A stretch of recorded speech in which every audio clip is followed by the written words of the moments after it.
You've probably heard of Mike Tyson, one of the most feared heavyweight boxers ever. At his peak in the late 90s, he looked untouchable. Over his career, he pulled in more than $400 million. So where did it go? Massive mansions, exotic animals, a lineup of luxury cars, even a bathtub that reportedly cost $2 million. Yes, just the tub. And then reality hit. By 2003, he wasn't just out of cash, he was $23 million in debt. How does someone make that much money and still end up bankrupt? And here's an even stranger question. Why do some people earning $50,000 a year retire comfortably, while others making six figures struggle forever? Today, I want to break down 5 powerful lessons from a book I recently learned, The Psychology of Money by Morgan Housel, and they might completely change how you think about success and wealth. Lesson 1. You're not fully in control. Let's be honest, we love the idea that success is purely earned. Work hard, make smart choices, hustle non-stop, and you'll win. Simple, right? Not exactly. The uncomfortable truth is that luck and risk matter far more than we like to admit. Take Bill Gates, for example, a legendary tech founder everyone admires today. When he was in high school, he had a best friend named Kent Evans. Same intelligence, same obsession with computers, same big ambitions. They planned to build something incredible together. But before graduation, Kent died in a tragic climbing accident. His journey ended instantly. Bill's didn't. On top of that, Bill Gates attended one of the only schools in the country during the 1960s that had access to a computer at a time when computers were almost non-existent. That single luck gave him a massive head start most people never had a chance at. Did he work hard? Of course. Was he brilliant? Absolutely. But would his life look the same if he had been born somewhere else at a different time? Probably not. Here's where we go wrong. We study successful people and think they did A, B, and C, so if I do the same, I'll get the same result. But we ignore the invisible pieces: timing, chance encounters, random opportunities. The same logic applies to failure. Consider Jesse Livermore, one of the greatest traders in history. He built massive fortunes, lost them, rebuilt them, then lost everything again when the Great Depression hit. He went from being one of the richest traders to having nothing, not because he was suddenly stupid, but because risk caught up with him. The takeaway? Success is never 100% skill. Failure is never 100% incompetence. That doesn't mean you sit back and let fate decide your future. It means you respect reality. You can neither control luck nor eliminate risk. You make smart decisions, position yourself well, and stay humble enough to know that not everything is under your control. Lesson 2. Getting rich and staying rich are different games. We're obsessed with breakthrough stories.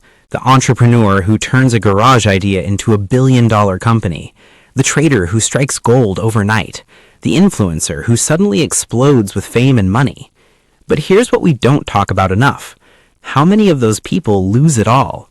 Because making money and keeping money require completely different skill sets.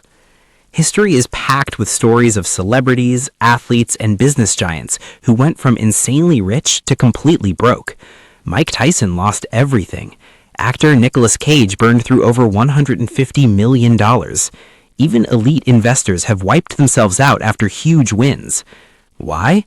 Because building wealth demands risk, while preserving wealth demands caution. To grow your money, you have to take chances, start businesses, invest early, ask for bigger opportunities.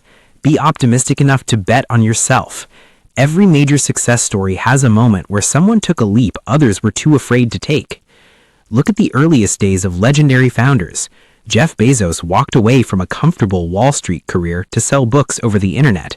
Elon Musk poured his entire PayPal payout into Tesla and SpaceX, coming dangerously close to losing everything. Behind every massive success is a moment where someone took a terrifying leap.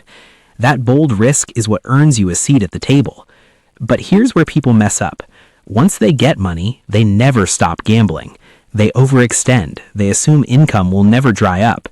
They confuse a winning streak with invincibility. A perfect example is Sam Bankman-Fried, who founded FTX, once one of the most powerful crypto exchanges in the world. Within a few years, his company skyrocketing, and his net worth peaked around $26 billion. Then came reckless decisions, massive leverage, and unchecked confidence. By 2022, it all collapsed. Bankruptcy, legal trouble, everything gone. Now contrast that with someone like Warren Buffett, one of the wealthiest investors alive.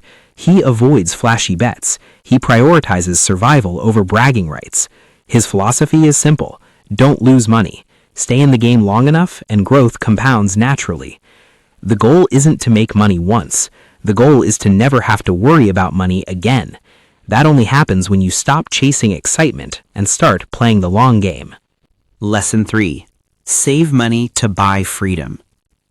Let's talk about saving, and no, this isn't another stop buying coffee lecture. Most people think saving is just delayed spending.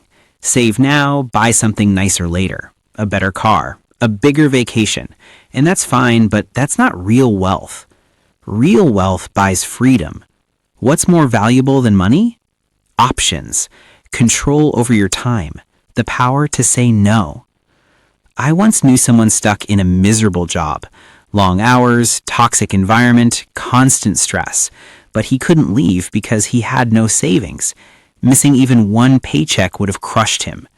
Now compare that to someone else who saved aggressively for a few years. When his job became unbearable, he didn't panic. He quit, calmly, on his terms. That's the power of what some people call an FU fund. Money that lets you walk away from bad situations, jobs, landlords, even unhealthy relationships. And here's the key: you don't need millions. Even 6 months of savings can completely change your leverage in life. In many cases, people who feel like they can't afford to save actually can. It's just not exciting. Spending gets attention. New cars get likes. Quietly transferring money into savings doesn't impress anyone. But the wealthiest people understand something most don't. The best thing money can buy is not needing more of it. Lesson 4. Real wealth is invisible. In 2014, a man named Ronald Reed passed away. To everyone around him, he looked like an ordinary working-class guy. He spent years working at a gas station and later as a janitor.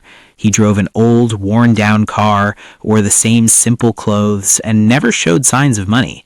Most people probably assumed he was just getting by. Then the news came out. When he died at 92, he left behind $8 million. People were stunned. So how did someone who lived so modestly build that kind of wealth? The answer is simple. While others were trying to impress, Ronald Reed was quietly investing. His wealth didn't show up in his lifestyle because it wasn't meant to be seen. That's the real definition of wealth. It's the money you don't spend. It's the freedom you're slowly creating, the investments compounding in the background, and the calm that comes from knowing you're financially secure even if no one else ever notices. When someone pulls up in a $300,000 sports car, we assume they're rich, but all we really know is that they spent $300,000. We have no idea how much debt they're carrying. Looking rich is easy. Credit cards make it effortless.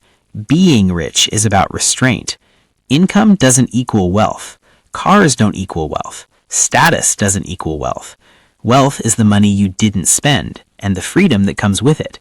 That's why legendary investor Warren Buffett still lives in modest homes he bought in 1958, not because he can't afford a mansion, but because he values freedom more than flexing. Lesson 5. Emotions drive money decisions. Here's something most financial advice gets wrong.